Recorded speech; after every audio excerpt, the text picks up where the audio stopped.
गणपति बप्पा मोरया। श्री गणेश महाराज की जय। प्रिय भक्तों, आज अनंत चतुर्थी तिथि भगवान श्री गणेश जी को समर्पित है। आज के दिन भगवान गणेश जी की चतुर्थी को बड़े धूमधाम से मनाकर श्री गणेश महाराज जी को विसर्जित किया जाता है। आज हम आपको गणेश महाराज जी का दिव्य मंत्र सुनाने वाले हैं। माना जाता है ये मंत्र आज के दिन यानी अनंत चतुर्थी के दिन इस मंत्र का जाप करना बेहद भाग्यशाली होता है। प्रिय भक्तों, गणेश महाराज एक ऐसे देवता है जो अपने भगत की जरा सी भक्ति से बेहद प्रसन्न होते हैं और अपने भक्तों की मनोकामना जल्द पूर्ण करते हैं। इसलिए भगवान गणेश जी को विघ्नहर्ता और मंगलकर्ता भी कहा जाता है। आपने कहीं ना कहीं ये जरूर सुना होगा, विघ्नहरण मंगलहरण श्री गणेश महाराज। गणेश महाराज सर्वप्रथम पूजने वाले देवता हैं। किसी भी पूजा अनुष्ठान मंगल कार्य के पहले भगवान गणेश जी की प्रार्थना की जाती है, जिसके कारण वो पूजा वो मंगल कार्य सफल होता है। प्रिय भक्तों, आप अगर धन की कमी से परेशान हैं या बीमारी से प्रेरित हैं या किसी कोर्ट कचहरी के मामले में फंसे हैं या किसी कार्य में आपको सफलता नहीं मिल रही, कर्जा बढ़ता जा रहा है, घर में धन की कमी से लड़ाई रहती है, कहीं भी नौकरी नहीं मिल रही, तो आज मैं आपको श्री गणेश महाराज जी का ऐसा दिव्य मंत्र सुनाने जा रहा हूँ जिसका आपको प्रतिदिन 108 बार जाप करने मात्र से ही आपके जीवन में खुशियों का संचार होने लगेगा। जो भी भगत गणेश महाराज जी के इस मंत्र का जाप करता है वो पृथ्वी लोक के सभी सुखों को भोग कर अंत में देव लोक को जाता है। प्रिय भक्तों, आइए गणेश महाराज जी का ये दिव्य मंत्र सच्चे मन से पूरा 108 बार सुनते हैं। लेकिन उससे पहले मेरा गणेश महाराज जी के सभी भक्तों से एक निवेदन है, गणेश महाराज जी की इस वीडियो को एक लाइक कर कमेंट में जय श्री गणेश जरूर लिखें। साथ ही प्रिय भक्तों, आप अगर हमारा सहयोग करना चाहते हैं तो हमारे मंत्र मंच के चैनल को सब्सक्राइब कर दीजिए। हम आपके लिए दुआ करेंगे। जिसने भी हमारी ये बात सुनकर हमारा सहयोग किया, गणेश महाराज उन भले इंसान का घर धन और खुशियों से भर दें। तो प्रिय भक्तों, आइए शुरू करते हैं गणेश दिव्य मंत्र।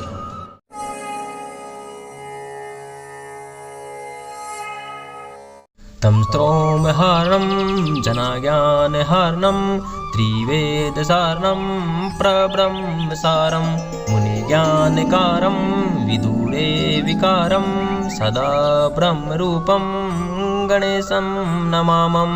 तं स्तोमहारणं जनाज्ञानहारं त्रिवेदसारणं परब्रह्मसारं मुनिज्ञानकारं विदूरे विकारं सदा ब्रह्मरूपं गणेशं नमामं। तं स्तोमहारणं जनाज्ञानहारं त्रिवेदसारणं परब्रह्मसारं मुनिज्ञानकारं विदूरे विकारं सदा ब्रह्मरूपं गणेशं नमामं। तं स्तोमहारणं जगानज्ञानहारणं त्रिवेदसारणं परब्रह्मसारं मुनिज्ञानकारं विदूरे विकारं सदा ब्रह्मरूपं गणेशं नमामं। तं स्तोमहारणं जनाज्ञानहारणं त्रिवेदसारणं परब्रह्मसारं मुनिज्ञानकारं विदूरे विकारं सदा ब्रह्मरूपं गणेशं नमामं। तं स्तोमहारणं जनाज्ञानहारणं त्रिवेदसारं परब्रह्मसारं मुनिज्ञानकारं विदूरे विकारं सदा ब्रह्मरूपं गणेशं नमामं। तं स्तोमहारणं जनाज्ञानहारणं त्रिवेदसारणं परब्रह्मसारं मुनिज्ञानकारं विदूरे विकारं सदा ब्रह्मरूपं गणेशं नमामं। तं स्तोमहारणं जनाज्ञानहारणं त्रिवेदसारणं परब्रह्मसारं मुनिज्ञानकारं विदूरे विकारं सदा ब्रह्मरूपं गणेशं नमामं। तं स्तोमहारणं जनाज्ञानहारणं त्रिवेदसारणं परब्रह्मसारं मुनिज्ञानकारं विदूरे विकारं सदा ब्रह्मरूपं गणेशं नमामं। तं स्तोमहारणं जनाज्ञानहारणं त्रिवेदसारं परब्रह्मसारं मुनि मुनिज्ञानकारणं विदूरे विकारं सदा ब्रह्मरूपं गणेशं नमामम्। तं स्तोमहार्णं जनाज्ञानहार्णं त्रिवेदसारणं प्रब्रह्मसारं मुनिज्ञानकारं विदूरे विकारं सदा ब्रह्मरूपं गणेशं नमामम्। तं स्तोमहार्णं जनाज्ञानहारं त्रिवेदसारणं परब्रह्मसारं मुनिज्ञानकारं विदूरे विकारणं सदा ब्रह्मरूपं गणेशं नमामम्। तं स्तोमहार्णं जनाज्ञानहारं त्रिवेदसारणं परब्रह्मसारं मुनिज्ञानकारं विदूरे विकारं सदा ब्रह्मरूपं गणेशं नमामम्। तं स्तोमहार्णं जगानज्ञानहार्णं त्रिवेदसारणं परब्रह्मसारं मुनिज्ञानकारणं विदूरे विकारं सदा ब्रह्मरूपं गणेशं नमामम्। तं स्तोमहार्णं जनाज्ञानहार्णं त्रिवेदसारणं परब्रह्मसारं मुनिज्ञानकारं विदूरे विकारं सदा ब्रह्मरूपं गणेशं नमामम्। तं स्तोमहार्णं जनाज्ञानहारं त्रिवेदसारं परब्रह्मसारं मुनिज्ञानकारं विदूरे विकारं सदा ब्रह्मरूपं गणेशं नमामम्। तं स्तोमहार्णं जनाज्ञानहारं त्रिवेदसारणं परब्रह्मसारं मुनिज्ञानकारं विदूरे विकारं सदा ब्रह्मरूपं गणेशं नमामम्। तं स्तोमहार्णं जनाज्ञानहारं त्रिवेदसारणं परब्रह्मसारं मुनिज्ञानकारणं विदूरे विकारं सदा ब्रह्मरूपं गणेशं नमामम्। तं स्तोमहार्णं जनाज्ञानहारं त्रिवेदसारणं परब्रह्मसारं मुनिज्ञानकारं विदूरे विकारं सदा ब्रह्मरूपं गणेशं नमामम्। तं स्तोमहार्णं जनाज्ञानहारं त्रिवेदसारं परब्रह्मसारं मुनिज्ञानकारणं विदूरे विकारं सदा ब्रह्मरूपं गणेशं नमामम्। तं स्तोमहार्णं जनाज्ञानहारं त्रिवेदसारणं परब्रह्मसारं मुनिज्ञानकारं विदूरे विकारं सदा ब्रह्मरूपं गणेशं नमामम्।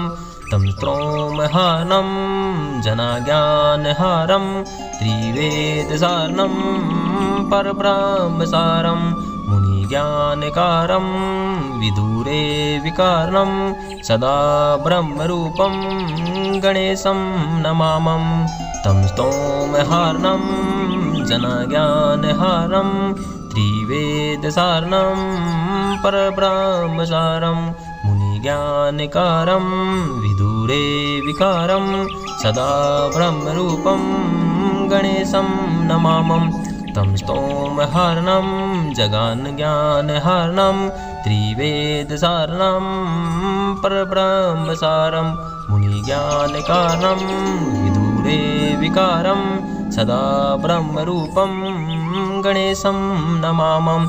तं स्तोमहार्णं जनाज्ञानहारं त्रिवेदसारणं परब्रह्मसारं मुनिज्ञानकारं विदूरे विकारं सदा ब्रह्मरूपं गणेशं नमामम्।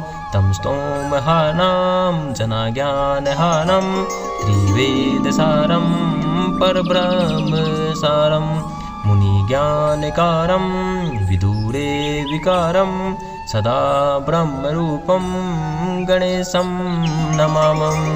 तं स्तोमहार्णं जनाज्ञानहारं त्रिवेदसारणं परब्रह्मसारं मुनिज्ञानकारं विदूरे विकारं सदा ब्रह्मरूपं गणेशं नमामं तं स्तोमहर्णं जनाज्ञानहर्णं त्रिवेदसारणं परब्रह्मसारं मुनिज्ञानकारणं विदूरे विकारं सदा ब्रह्मरूपं गणेशं नमामं तं स्तोमहर्णं जनाज्ञानहर्णं त्रिवेदसारणं परब्रह्मसारं मुनिज्ञानकारणं विदूरे विकारं सदा ब्रह्मरूपं गणेशं नमामं तं स्तोमहर्णं जनाज्ञानहर्णं त्रिवेदसारं परब्रह्मसारं मुनिज्ञानकारणं विदूरे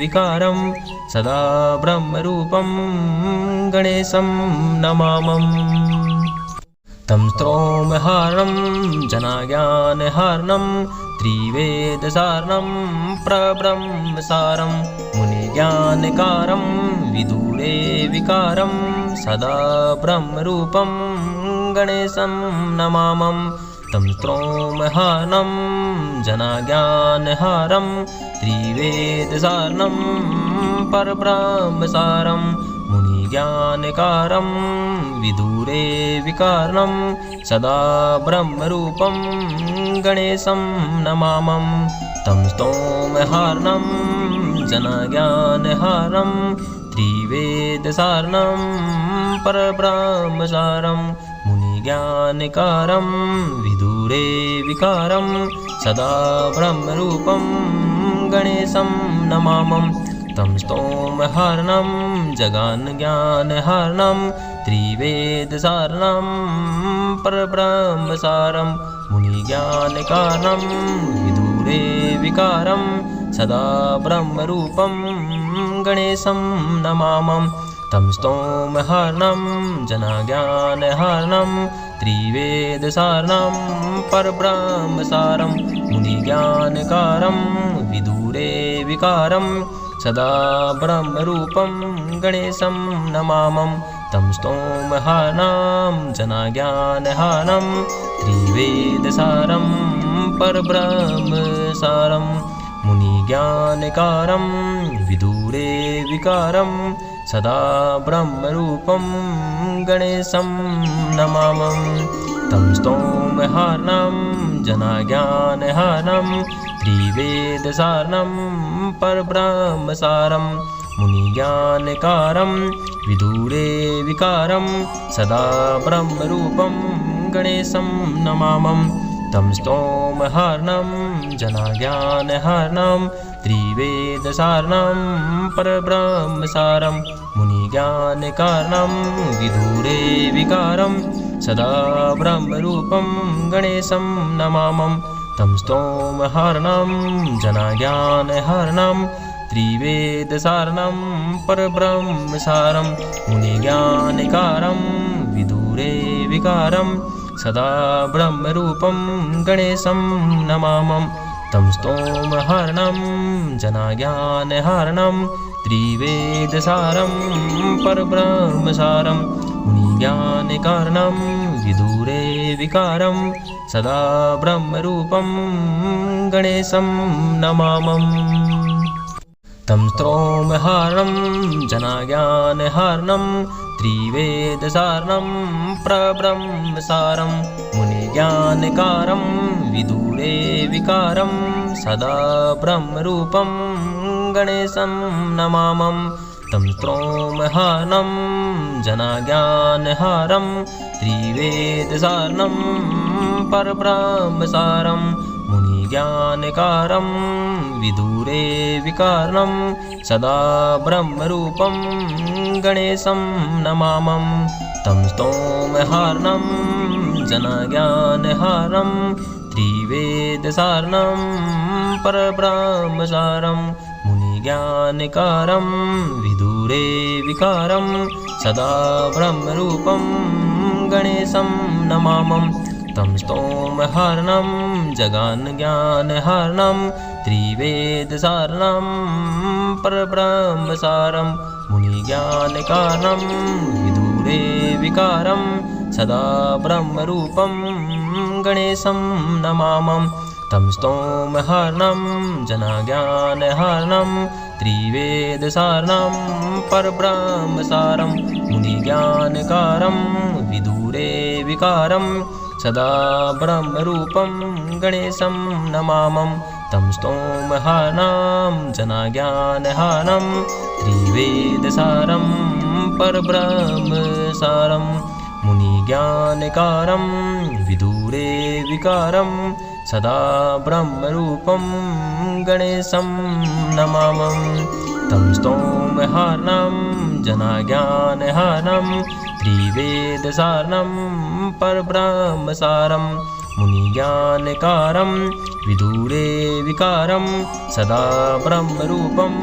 गणेशं नमामं तं स्तोमहर्णं जनाज्ञानहर्णं त्रिवेदसारणं परब्रह्मसारं मुनिज्ञानकारणं विदुरे विकारं सदा ब्रह्मरूपं गणेशं नमामं तं स्तोमहर्णं जनाज्ञानहर्णं त्रिवेदसारणं परब्रह्मसारं मुनिज्ञानकारं विदुरे विकारं सदा ब्रह्मरूपं गणेशं नमामं तं स्तोमहर्णं जनाज्ञानहर्णं त्रिवेदसारं परब्रह्मसारं मुनिज्ञानकारणं विदुरे विकारं सदा ब्रह्मरूपं गणेशं नमामं तं स्तोमहर्णं जनाज्ञानहर्णं त्रिवेदसारणं परब्रह्मसारं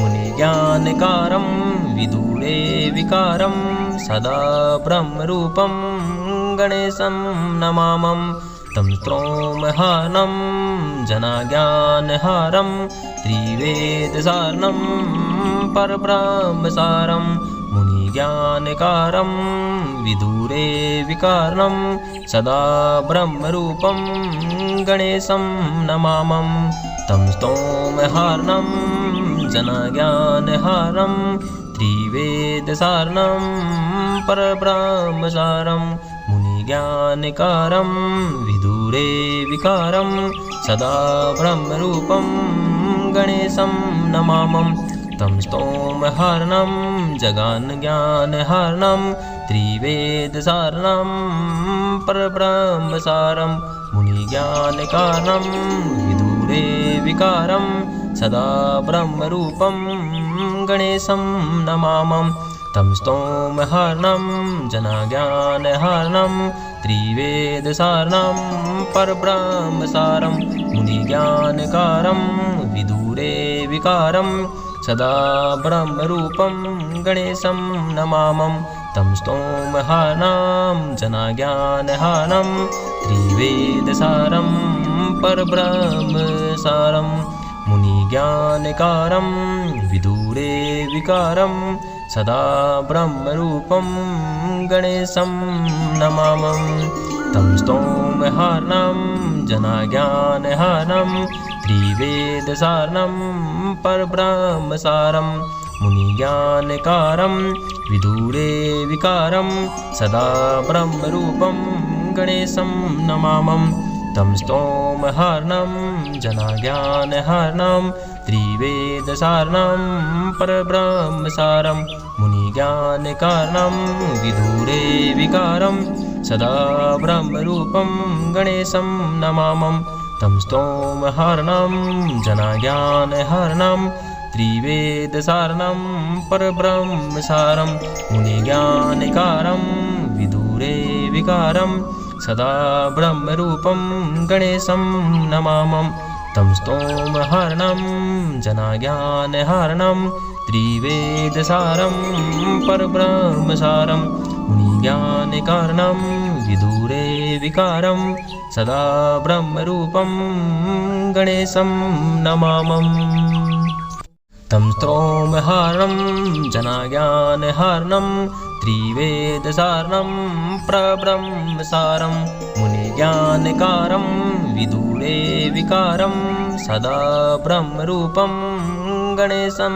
नमामं तं स्तोमहर्णं जनाज्ञानहर्णं त्रिवेदसारणं परब्रह्मसारं मुनिज्ञानकारं विदुरे विकारणं सदा ब्रह्मरूपं गणेशं नमामं तं स्तोमहार्णं जनज्ञानहारं त्रिवेदसारणं परब्रह्मसारं मुनिज्ञानकारं विदुरे विकारं सदा ब्रह्मरूपं गणेशं नमामं तं स्तोमहार्णं जगन्ज्ञानहार्णं त्रिवेदसारणं परब्रह्मसारं मुनिज्ञानकारणं विदुरे विकारं सदा ब्रह्मरूपं गणेशं नमामं तं स्तोमहार्णं जनज्ञानहार्णं त्रिवेदसारणं परब्रह्मसारं मुनिज्ञानकारं विदुरे विकारं सदा ब्रह्मरूपं गणेशं नमामं तं स्तोमहार्णं जनज्ञानहारं त्रिवेदसारं परब्रह्मसारं मुनिज्ञानकारं विदुरे विकारं सदा ब्रह्मरूपं गणेशं नमामं तं स्तोमहार्णं जनज्ञानहारं त्रिवेदसारणं परब्रह्मसारं मुनिज्ञानकारं विदुरे विकारं सदा ब्रह्मरूपं गणेशं नमामं तं स्तोमहार्णं जनज्ञानहारं त्रिवेदसारणं परब्रह्मसारं मुनिज्ञानकारणं विदुरे विकारं सदा ब्रह्मरूपं गणेशं नमामं तं स्तोमहार्णं जनज्ञानहारं त्रिवेदसारणं परब्रह्मसारं मुनिज्ञानकारं विदुरे विकारं सदा ब्रह्मरूपं गणेशं नमामं तं स्तोमहार्णं जनज्ञानहारं त्रिवेदसारं परब्रह्मसारं मुनिज्ञानकारणं विदुरे विकारं सदा ब्रह्मरूपं गणेशं नमामं तं स्तोमहार्णं जनज्ञानहारं त्रिवेदसारणं परब्रह्मसारं मुनिज्ञानकारं विदुरे विकारं सदा ब्रह्मरूपं गणेशं नमामं तं स्तोमहार्णं जनज्ञानहारं त्रिवेदसारणं परब्रह्मसारं मुनिज्ञानकारं विदुरे विकारणं सदा ब्रह्मरूपं गणेशं नमामं तं स्तोमहार्णं जनज्ञानहारं त्रिवेदसारणं परब्रह्मसारं मुनिज्ञानकारं विदुरे विकारं सदा ब्रह्मरूपं गणेशं नमामं तं स्तोमहार्णं जगन्ज्ञानहारं त्रिवेदसारणं परब्रह्मसारं मुनिज्ञानकारणं विदुरे विकारं सदा ब्रह्मरूपं गणेशं नमामं तं स्तोमहार्णं जनज्ञानहारं त्रिवेदसारणं परब्रह्मसारं मुनिज्ञानकारं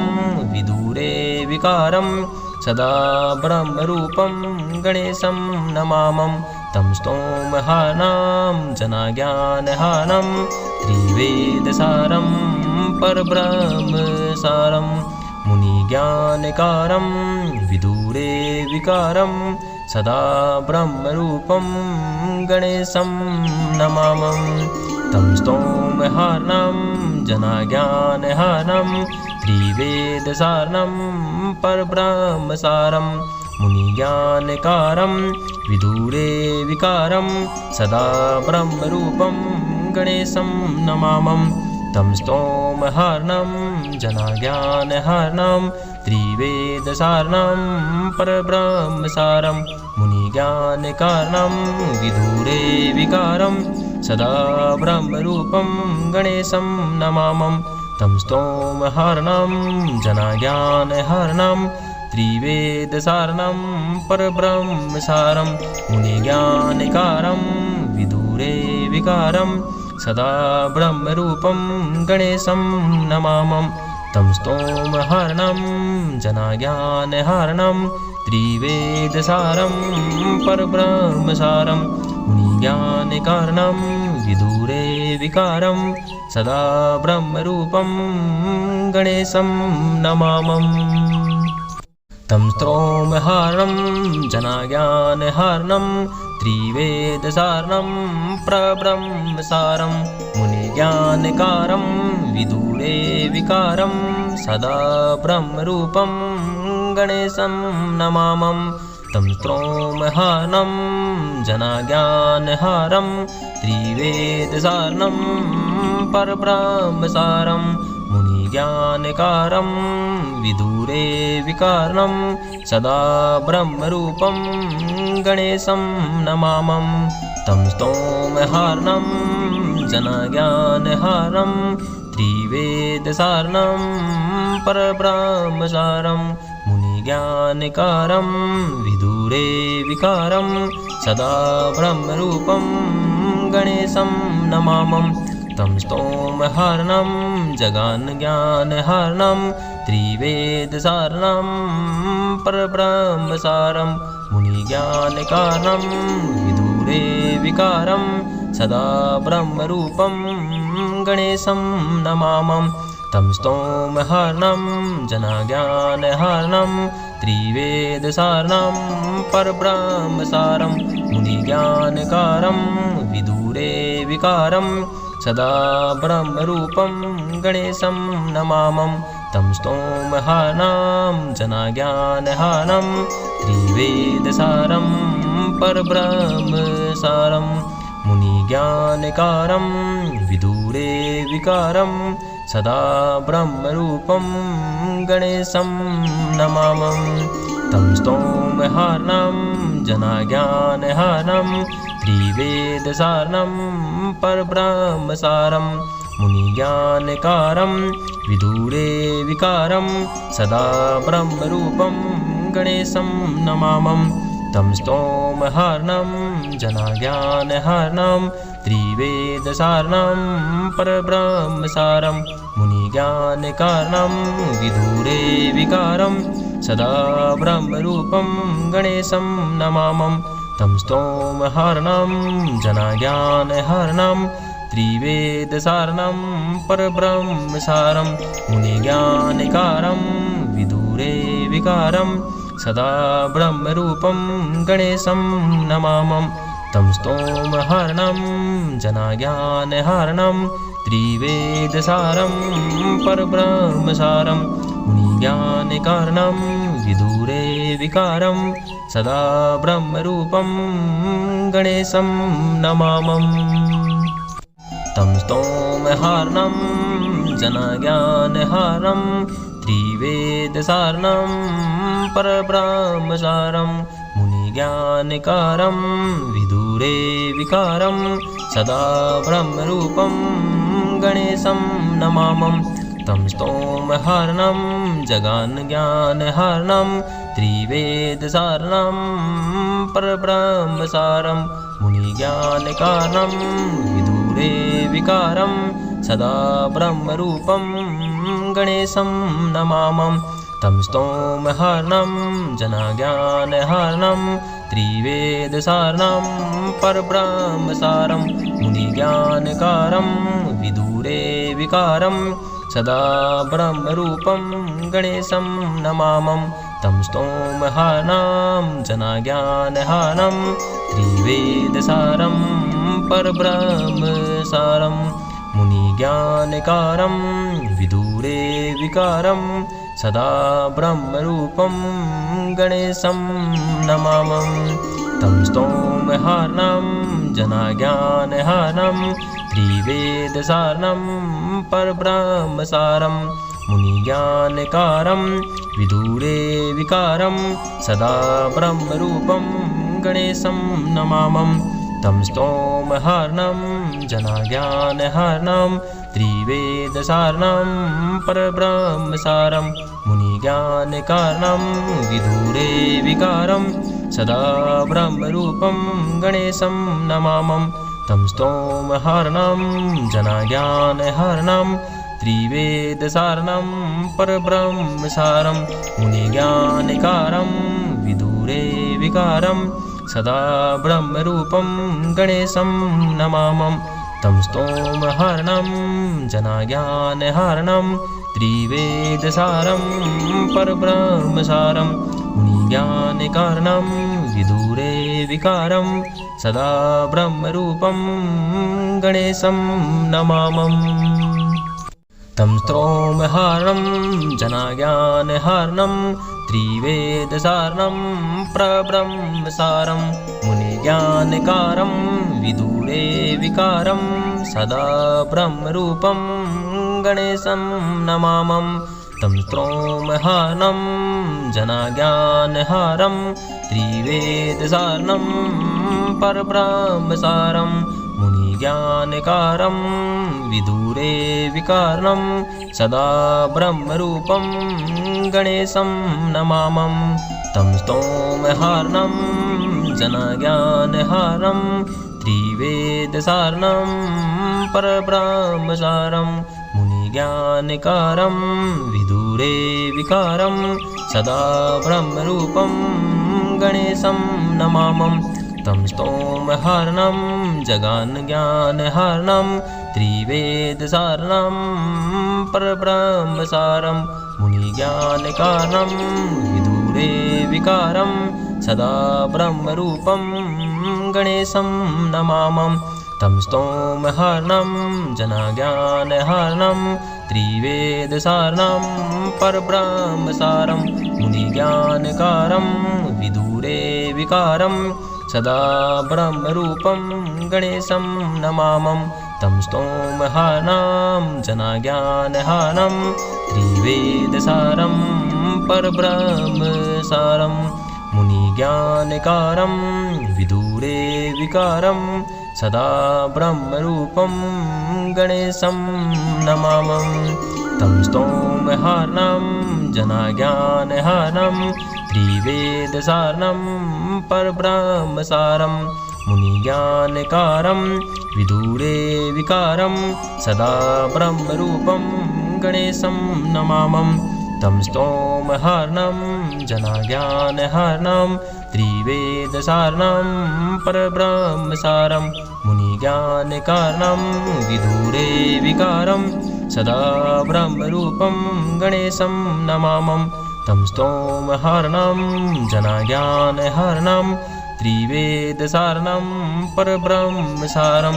मुनिज्ञानिकारं विदुरे विकारं सदा ब्रह्मरूपं गणेशं नमामं तं स्तोमहरणं जनाज्ञानहरणं त्रिवेदसारं परब्रह्मसारं मुनिज्ञानिकारणं विदुरे विकारं सदा ब्रह्मरूपं गणेशं नमामम्।